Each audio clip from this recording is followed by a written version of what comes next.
पहला प्रश्न। नमस्ते, तो मेरा नाम तमतर आलम है। मैं देदे इतरमिया पीड़ित जीवान स्टूडेंट हूँ। तो मैं आपसे ये प्रश्न करना चाहता हूँ कि तो आपके जीवन में चिंता सबसे अधिक योगदान रहा है, आपके अनुभव था या आपसे चिंतित होता है? बड़ा टिकलिश सवाल है क्योंकि हमें पढ़ाया जाता है कि अनुभव यह सबसे बड़ा शिक्षक है, ऐसा कहा जाता है। लेकिन मैं जरा उसको अलग तरीके से समझाता हूं। अगर आपको सही शिक्षा नहीं मिली है तो अनुभव भी आपको बर्बाद करने का कारण भी बन सकता है या आगे बढ़ने का अवसर ही बन सकता है। और इसलिए अनुभव उत्तम शिक्षक है, इस स्वीकारने के बावजूद भी मैं मानता हूं कि आपकी शिक्षा संस्कार कैसे हुए हैं उस पर डिपेंड करेगा कि आपका अनुभव कैसे काम आता है। जैसे मान लीजिए कोई पिक पॉकेटर, आप बस में जा रहे हैं और जेब काट लिया, पैसे ले गया, अभी आपका अनुभव हुआ। अगर आपकी शिक्षा सही नहीं है, संस्कार सही नहीं, तो आपको विचार यह आएगा, अच्छा देखो बिना मेहनत वो तो रुपये कमा लिया, चलिए मैं भी उस रास्ते पर चल पड़ूं। अगर आपकी शिक्षा अच्छी है, संस्कार अच्छे हैं, सोच अच्छी है, तो विचार आएगा, अच्छा तो मैं अलर्ट नहीं रहा, मैंने सही ठिकाने पर पैसे रखे नहीं थे, मुझे जितना जागरूक रहना चाहिए नहीं रख रहा था, और उसके कारण मेरे पैसे चले गए। तो वो एक ही चीज से दो अनुभव लिए जा सकते हैं, लेकिन अनुभव लेने का आधार वो बनता है कि आपकी शिक्षा कैसी हुई है।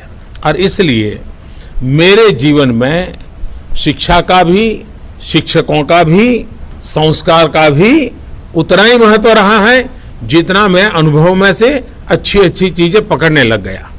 तो मेरे लिए दोनों का उपयोग हुआ है। अगला प्रश्न। तो हमारे देश में योद्धा ऐसी समस्या बनी हुई है, तो ऐतिया उत्तरी में योद्धा प्रतीत था, यानी इतनी जरूरत तो बढ़ावा देने से सोच रहे हैं।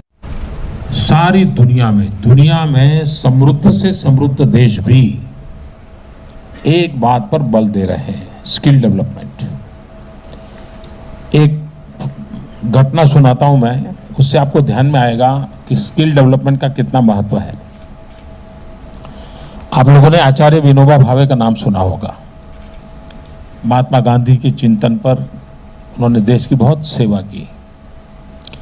उनके एक साथी थे दादा धर्माधिकारी, वो भी बड़े चिंतक थे। और दादा धर्माधिकारी की छोटी घटनाओं की किताबें हैं, पढ़ने जैसी किताबें हैं। तो दादा धर्माधिकारी ने एक प्रसंग लिखा है, बड़ा इंटरेस्टिंग प्रसंग है। कोई एक नौजवान उनको मिलने गया और उसने कहा कि दादा कुछ नौकरी का करिए। वो पहचानता था उनको, मेरे लिए कुछ नौकरी के लिए कुछ कीजिए, किसी को बता दीजिए उनको। तो उन्होंने पूछा, भाई तुम्हें क्या आता है? तो उसने कहा, मैं एमए हूँ। तो कहा, नहीं तुम एमए हो, तुम्हें क्या आता है? तो कहा, मैं एमए हूँ। तो कहा, नहीं भाई एमए हो वो तो बराबर तुम्हारी डिग्री है, तुम्हें क्या आता है? नहीं बोले मैं एमए हूँ। तो उन्होंने कहा, भाई तुम एमए हो, तुम पढ़े लिखे हो सब, तुम्हें आता क्या है? तुम्हें नौकरी कहाँ दिलवानी, तुम्हें जानू तो। तो उन्होंने कहा, नहीं मैं एमए पास हूँ ना। उन्होंने कहा, भाई लेकिन तुम ये तो बताओ तुम्हें आता क्या है? फिर उन्होंने उसको आगे बढ़ाया। उन्होंने कहा, अच्छा भाई बताओ, उस समय तो टाइपराइटर था, कंप्यूटर नहीं था, तुम्हें टाइपिंग करना आता है? नहीं बोले वो तो नहीं आता। तो ड्राइविंग करना आता है? नहीं बोले ये नहीं आता है। तो खाना पकाना आता है? नहीं बोले वो भी नहीं आता है। तो बोले कमरा वमरा साफ सफाई करना आता है? नहीं बोले वो भी नहीं आता है। तो बोले तुम एमए हो लेकिन करोगे क्या? ये दादा धर्माधिकारी ने अपना एक संवाद लिखा है। कहने का मतलब ये है कि हमारे पास डिग्री हो, उसके साथ साथ हाथ में हुनर होना बहुत जरूरी है, स्किल होना बहुत जरूरी है। और इसलिए हर बालक के व्यक्तित्व के विकास के साथ उसको स्किल डेवलपमेंट का अवसर मिलना चाहिए। हमारे देश में सब बच्चे कोई हायर एजुकेशन में नहीं जाते। 7वीं में बहुत सारे बच्चे स्कूल छोड़ देते हैं, 10वीं में आते आते और छोड़ देते हैं। और कॉलेज में और बहुत अच्छी यूनिवर्सिटीज में जाने वाले तो बहुत बहुत कम बच्चे होते हैं, बहुत कम बच्चे होते हैं। एक गांव में से मुश्किल से 1 या 2 बच्चे जाते हैं। तो बाकियों का क्या? उनके लिए आवश्यक है स्किल डेवलपमेंट। अच्छा, दूसरी तरफ क्या है? एक तरफ नौजवान है, बेचारा रोजगार नहीं, और दूसरी तरफ आपके घर में नलके में गड़बड़ है और आपको प्लम्बर चाहिए तो प्लम्बर मिलता नहीं, आपको अच्छा ड्राइवर चाहिए, ड्राइवर मिलता नहीं। क्यों? तो लोग नहीं है क्या? लोग है, लेकिन जैसे तैयार करना चाहिए से तैयार नहीं किए गए हैं।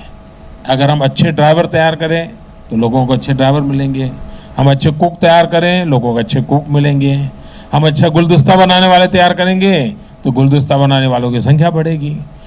स्किल डेवलपमेंट ये विकास के लिए, किसी भी नौजवान को रोजगार के लिए और किसी भी देश के लिए ये बहुत ही आवश्यक है। दूसरा, स्किल डेवलपमेंट नॉट नेसेसरी कि इसी लेवल का हो, रिक्वायरमेंट के अनुसार हो सकता है।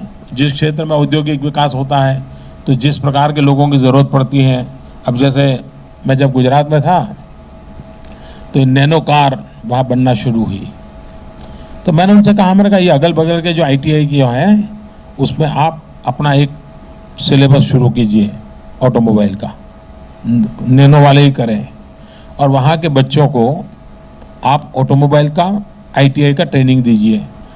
साल भर में आपकी कंपनी खड़ी हो जाएगी, साल भर में उस बच्चे की ट्रेनिंग हो जाएगी। तो उन्होंने सारे कोई 15-20 किलोमीटर के रेंज में जितने ITIs थे वो ले लिए और वहाँ के बच्चों को ऑटोमोबाइल पढ़ाना शुरू किया। इधर कंपनी बन गई, उधर वो बच्चे तैयार हो गए, तुरंत उनको नौकरी मिल गई।